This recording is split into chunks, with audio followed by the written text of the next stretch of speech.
Right, welcome back to my IELTS Speaking 7.5 course. This is Lesson 4, Advanced Part 1 Answers.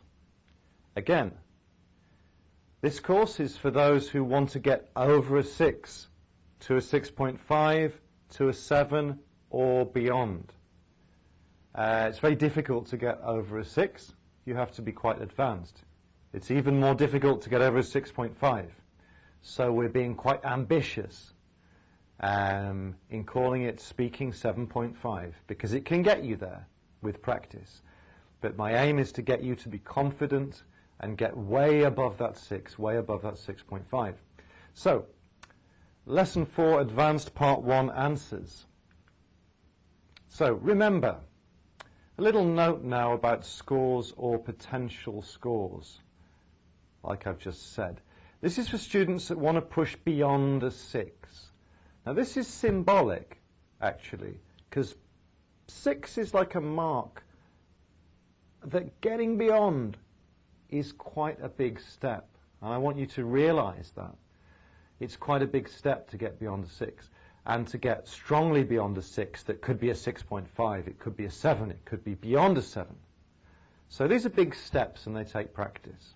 So I'm trying in this course to activate your thoughts, to train your mind, and to put you on the right path to these goals.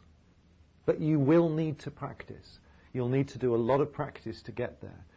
And that's why I want you to do the tasks I suggest, repeat the things I suggest, stop the presentation, rewind, go back, make lots of notes.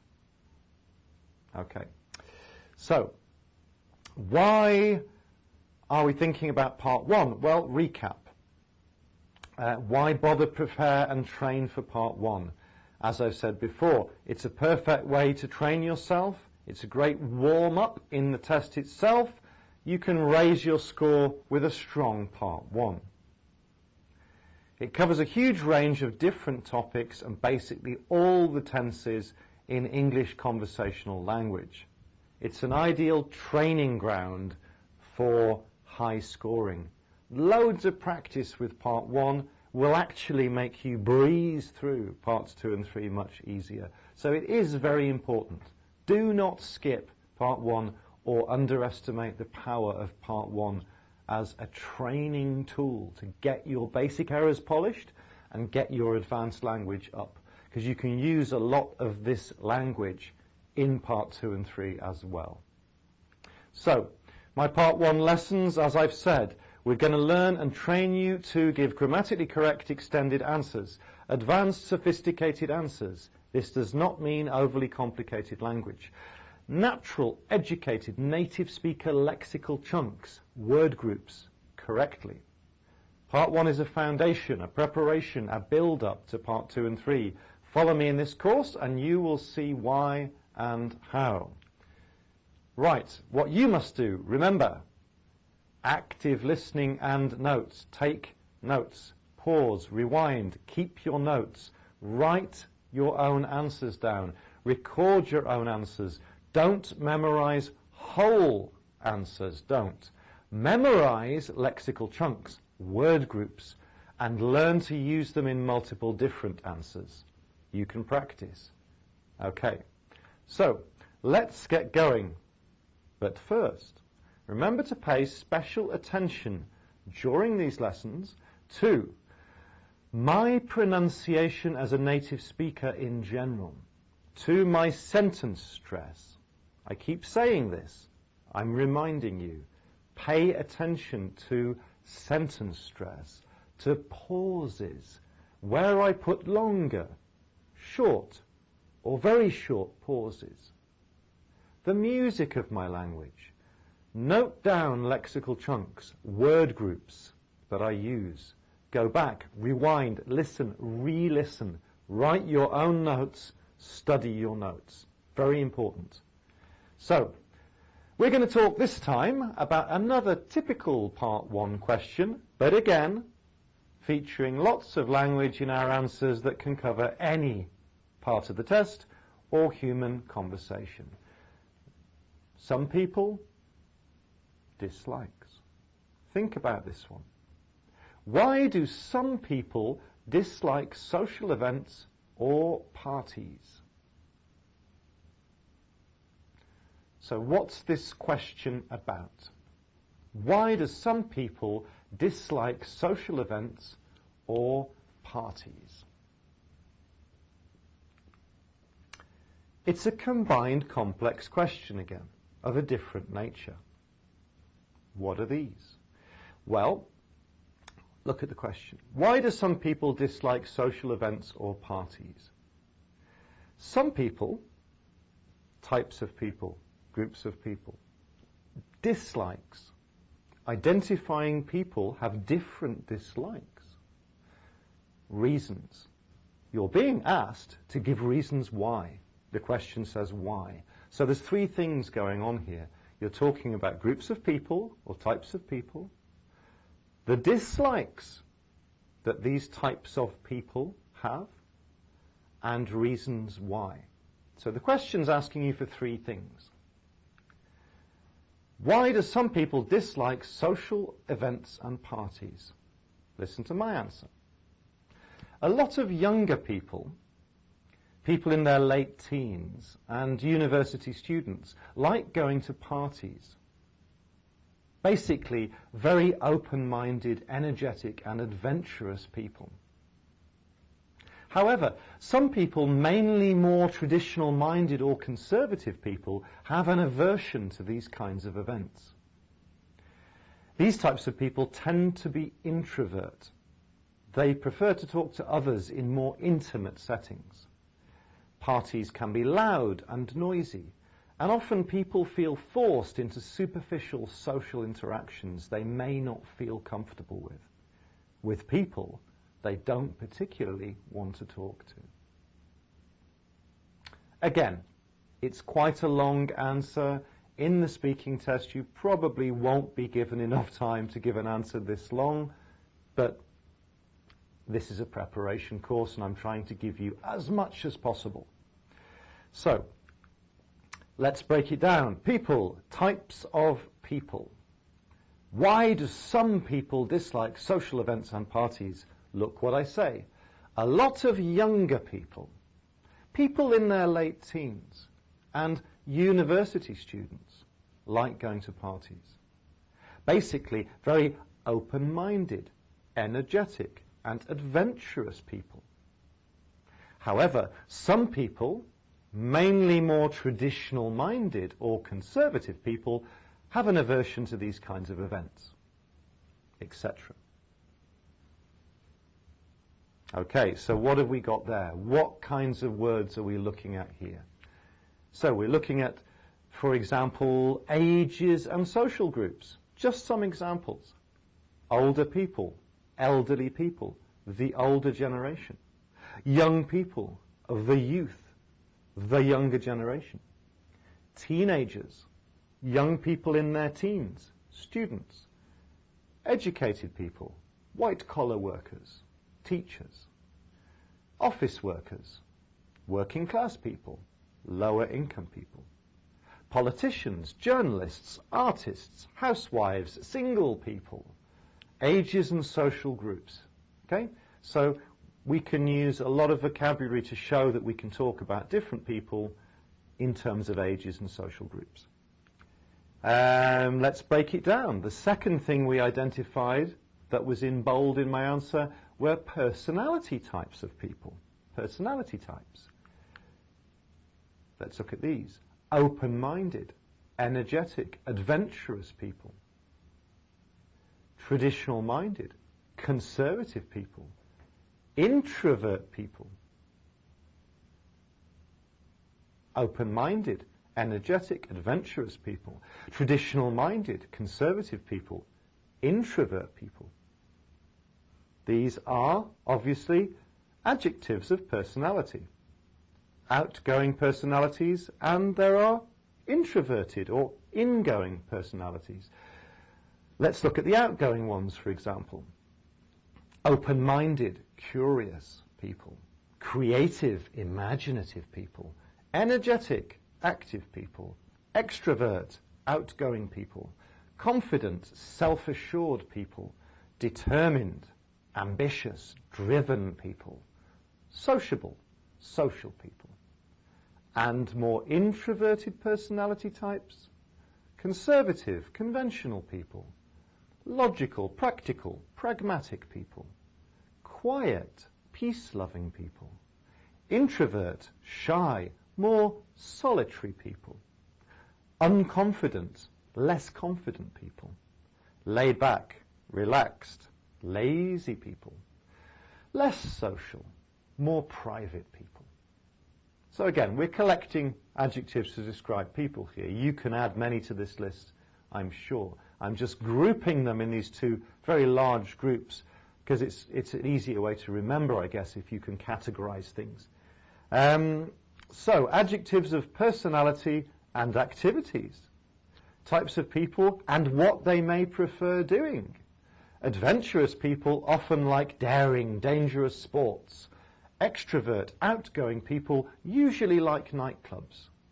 Confident, self-assured people often enjoy networking events, business meetings, and working in marketing. Introvert, more solitary people normally prefer staying home on weekends and reading peacefully. So again, we've extended adventurous people often like doing this. Extrovert people like doing this. We've built upon our idea and extended it. Let's break it down. Places and situations. Adjectives to describe places. Why do some people dislike social events and parties? Let's go down to the middle. These types of people tend to be introverts. They prefer to talk to others in more intimate settings. Parties can be loud and noisy, and often people feel forced into superficial social interactions. So, more intimate settings, superficial social interactions. So we've got a place and a situation here. Adjectives for places and situations. Match the situation descriptions to their examples. This is an exercise for you. I suggest you pause the video now, or in a minute when I finish speaking, and do the exercise and then continue. Press play and continue again.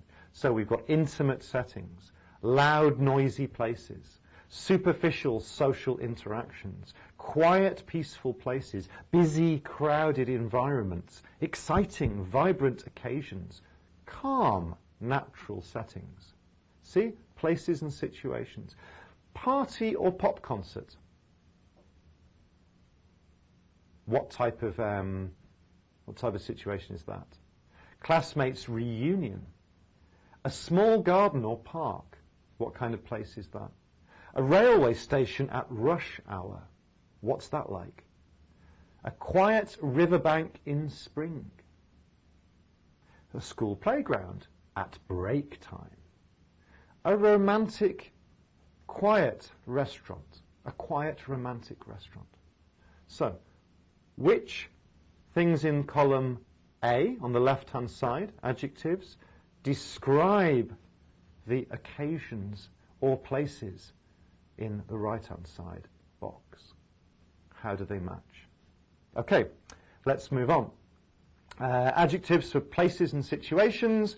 2 adjective combinations make you sound like a native. Intimate settings, a quiet corner of a restaurant, loud, noisy places. A school playground at break is a loud, noisy place. Superficial social interactions, classmates' reunion. Quiet, peaceful places, a small garden or park. Busy, crowded environments, a station at rush hour. Exciting, vibrant occasions, a party or pop concert. Calm, natural settings, a quiet riverbank in spring.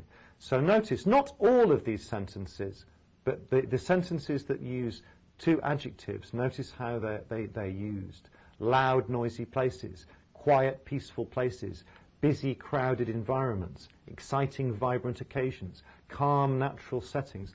The pace and the rhythm of how I'm speaking those sentences makes me sound like a native just as much as the vocabulary I'm using, which is very simple vocabulary. simple language used correctly in an advanced way. That gets you a higher score. Right, so let's spend a bit of time going over people, their personalities, their likes, their preferences, their dislikes, because you can use these in many Part 1 answers, and again, all through the test, and in your natural English conversations, using adjectives and descriptions. Right, let's put these together. Adjectives of personality plus adjectives of place and situation. So we're putting these groups together that we've just been talking about. Sporty, adventurous people like challenging pursuits like rock climbing. Creative, imaginative people enjoy visiting inspiring artistic places like galleries and exhibitions. Introverted, peace-loving people like quiet, calm settings like parks and gardens. Outgoing, social young people enjoy going to exciting, vibrant places like nightclubs and bars. Young couples in love like to go to intimate, romantic settings like European restaurants and cafes. So see how we're using double adjective person, double adjective place. Sounds quite rich, sounds quite advanced. The rhythm of my sentences sounds like a native, and I'm pausing and stressing in a way which increases my pronunciation and my fluency score. So you can raise all of your scores at the same time by having an awareness of rhythm, pace, and using simple adjectives, but very correctly. People and their dislikes. People's personalities and their dislikes. Calm, quiet, elderly people usually can't stand loud, energetic rock music concerts. Introverted, peace-loving people rarely like to go to noisy bars and clubs. Outgoing, social young people often don't enjoy calm, uneventful weekends at home with their parents.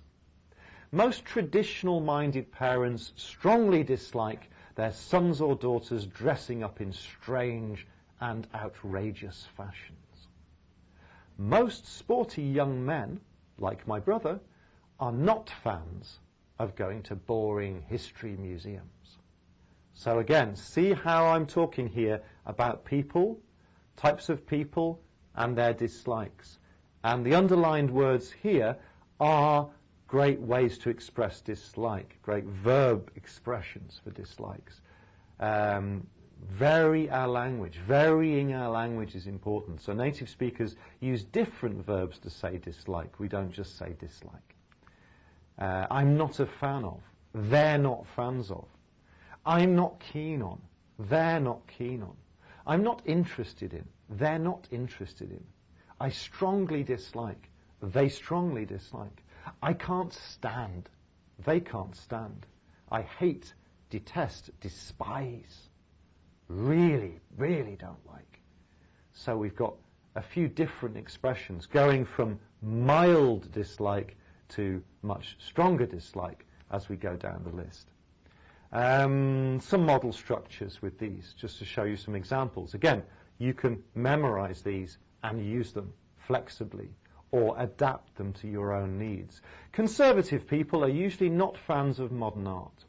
Traditional people are really not keen on parties. Older people are not particularly interested in hip-hop. Very shy people strongly dislike school reunion dinners. Young kids really can't stand incredibly spicy food. Most students absolutely despise end-of-year exams. Task, dislikes. So make sentences of your own. When I finish talking on this slide, pause it, stop the video, complete the task. Think of 4 types of people and their personalities. Think of situations or activities they dislike. Write 4 sentences using language we've covered. Extended sentences to describe their dislikes. So pause the video, get a piece of paper, do this activity. Right, task, likes. Again, when I finish speaking, pause the video, Get a piece of paper, write sentences. Think of 4 types of people and their personalities. Think of the situations or activities they like. Write 4 sentences about those. Again, using language we've learnt in this lesson, but about likes this time. You've got to use a bit of your own language as well. So, basically, why do some people dislike social events and parties? Notice how I use the word basically in my answer. A lot of younger people, people in their late teens and university students, like going to parties. Basically, very open-minded, energetic, and adventurous people. Basically, very open-minded, energetic, and adventurous people. Notice I pause before basically. Slightly longer pause than normal. Basically, very open-minded, energetic, and adventurous people. But what does basically mean? Lots of native speakers use basically, but how? What does it mean? Well, basically means in a simple, in a general way. So we use basically to introduce a point, usually an additional point, and to emphasize that we're making a general, simple statement about it. Basically, very open-minded, creative people like modern art, simply put. Basically, very fit, adventurous people like extreme sports. Simply put, older people dislike rap music. To put it plainly, traditional girls don't really like wild parties. So we're introducing a point, we're kind of summarizing our point at the same time with basically. So 5, generalizing and softening. We use the skills of generalizing and softening to sound more intelligent, actually. Look at the last paragraph of my model answer. Why do I use the words in bold? Parties can be loud and noisy, and often people feel forced into superficial social interactions they may not feel comfortable with people they might not particularly want to talk to. Listen to that again. Parties can be loud and noisy, and often people feel forced into superficial social interactions they may not feel comfortable with people they might not particularly want to talk to. So we're generalizing and softening. We're comparing 2 possible versions here. Look, parties are loud and noisy. Look at this now. 2 different versions I'm comparing. Parties are loud and noisy, and people feel forced into social interactions they don't feel comfortable with people they don't particularly want to talk to. Or, parties can be loud and noisy, and often people feel forced into social interactions, superficial social interactions, they may not feel comfortable with people they might not particularly want to talk to. So what am I doing here? What's the difference between these 2 versions? Well, you can see we're sounding more intelligent. Intelligent speakers use modal verbs and adverbs like often, sometimes, frequently, to not only express habit, but to express an opinion or statement might not always be true, but is generally true, is generally the case. This is the sign of an educated native speaker. You're not saying people all do this. You're saying they might do this. They sometimes do this. They often think this. You're not being absolute. You're softening and generalizing and admitting your generalization. It's a sign of an educated native speaker and will get you more advanced, a higher score because it's more advanced language use. Parties can be loud and noisy. They're not always, but they usually are. They can be loud and noisy. And often people feel forced into superficial social interactions. Not always, not everybody, not all the time, just often this can happen. Interactions they may not feel comfortable with. You're not saying they don't feel comfortable 100% of the time. You're just saying they may not feel comfortable with. It's common. With people they might not particularly want to talk to. They might not. You're not saying 100% of the time. You're saying, generally speaking, it can be the case. So we do this using adverbs of frequency and modal verbs, may, might, can be, etc. So look at these examples again. These are shorter examples. Compare the differences between A and B in each case. Old folk are always really grumpy and fussy. Old folk can sometimes be quite grumpy and fussy. Cities in my country are polluted and ugly. Cities in my country sometimes tend to be polluted and ugly. Many people do not like the pressure of making new friends. Some people might not like the pressure of making new friends. So in each of those examples, be is using usually an adverb, but also a softening verb or a modal verb, or a phrase like tend to be, to generalize. Makes you sound more intelligent, and it's higher use of language. So words we use to soften, sometimes, often, occasionally, to suggest not always. Quite, pretty, fairly, really. Adverbs to suggest a slight degree of. Tend to be. Verbs that suggest a tendency or a possibility rather than an absolute statement. May, may not, might not. Modal verbs of possibility. Some, a number of, a significant minority of people. To avoid saying everyone likes or everyone doesn't like or does like something, we say some, a number of, a significant minority of people tend to like, tend to dislike. So these are really good ways of avoiding absolutes, sounding more intelligent, being more fluent, raising your score. Task 2. Again, when I finish this slide, pause the slide, do the task. Make yourself do it. It's good practice. Use what we've studied above. So, for each A sentence, soften the sentence. There's various ways of doing it. You choose, but use the language we've learnt today. Young people don't like writing by hand. They're not used to it. Teachers in middle school are always strict and boring. Elderly people always dislike loud music and modern art. Now, see how silly those sentences sound, because you're making very absolute statements. Doesn't sound that intelligent, and you're using less advanced language. So, pause, write your own version B to these version A's, I mean.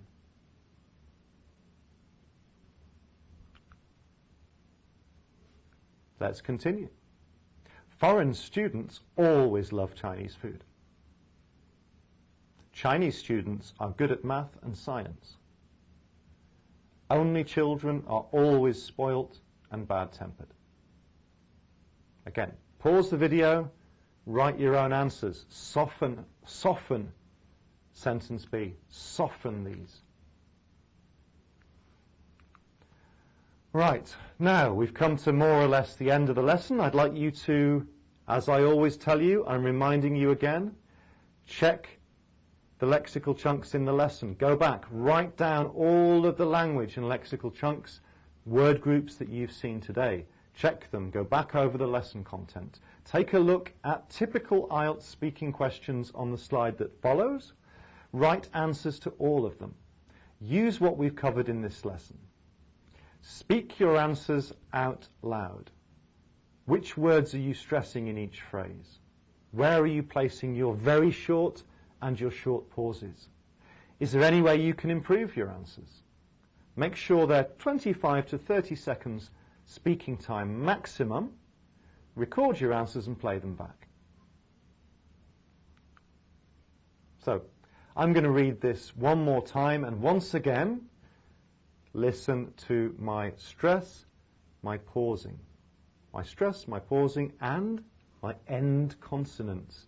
How I pronounce the consonants at the end of my words. Why do some people dislike social events and parties? A lot of younger people, people in their late teens and university students, like going to parties. Basically, very open-minded, energetic and adventurous people. However, some people, mainly more traditional-minded or conservative people, have an aversion to these kinds of events. These types of people tend to be introvert. They prefer to talk to others in more intimate settings. Parties can be loud and noisy, and often people feel forced into superficial social interactions they may not feel comfortable with. With people they might not particularly want to talk to. Right, this is the task. Right, write and speak answers to all of the below questions. Why do some people dislike school? What kinds of people prefer to live in big cities than smaller towns? What types of people usually love doing dangerous or extreme sports? Do you know any people in your country who enjoy painting and drawing in their free time? Okay, thank you very much. That's the end of another lesson.